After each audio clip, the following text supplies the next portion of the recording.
For a more in-depth look at Texas elections, we're joined, as always, by political analyst and publisher of the Quorum Report, Harvey Kronberg. Harvey, welcome back to the studio. Boy, you look a lot better than you did Tuesday night. I feel a little bit more rested. So, Harvey, we've talked so much about the top of the ticket races with the Senate and some of these congressional races, but we had massive turnout in this primary and more voting on the Democratic side than on the Republican side. So what could this possibly mean for control of the legislature?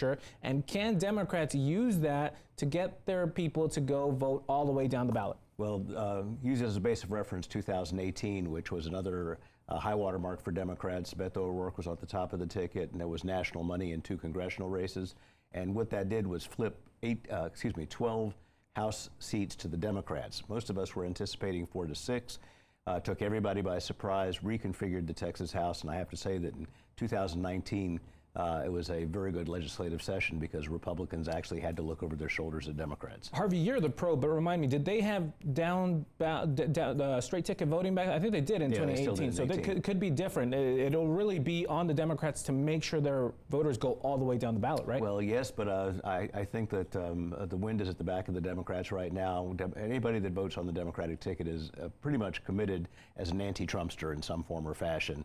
And I think they're going to have less trouble getting them go all the way down the ballot this time than they would in a more conventional election. Right, because the midterm year, the opposing party is in the White House, so things may be looking good for them. We'll see in November. We've also talked so much about the president's immigration crackdown and the impact that that could have on some of these congressional races in South Texas. But again, there's also races that Republicans have flipped, especially down in South Texas where the border was a big issue, that now voters are saying, hey, we were having a little buyer's remorse because of the immigration crackdown. So is there a threat for some of these new Republican Latinos in the legislature? I think it's a very serious threat, actually. South of I-10, ICE has an enormous presence right now that's not really being reported up here in urban Texas. One Republican legislator who had switched to the Republican Party has been warning everybody that they face the potential collapse of Republicans in South Texas simply because ICE got roadblocks.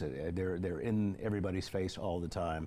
A constant reminder that that the world is not as they thought it was 2 years ago.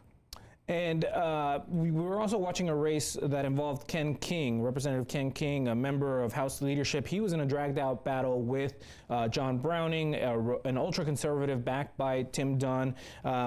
Why was this such an intense fight? The governor had to get involved and come to help out Ken King. Actually, Tim Dunn and his folks, the Texans for Fiscal Responsibility, may have been involved early, but they did not start spending money until very late. And so all of a sudden, that whole race exploded. It's a light turnout district. I mean, it's not light, but it's a huge district, and media does matter. Ken King suddenly found himself on defense because there was a massive amount of money spent against him. Portraying him as a liberal. He survived, but a couple of other notable veterans, Chris Turner, of Arlington on the Democratic side, Cecil Bell from Montgomery County on the Republican side, both got beat by people to their left and right, respectively. What does that say about the state of politics? We've got 30 seconds, Harvey. It simply says that there's a new generation coming. And that there's very little reward for being in the center. Most people are center right or center left, but the word center never appears in a political primary. Polarization seems to be the word of the day in politics these days. Harvey, thank you so much for breaking it all down. My pleasure.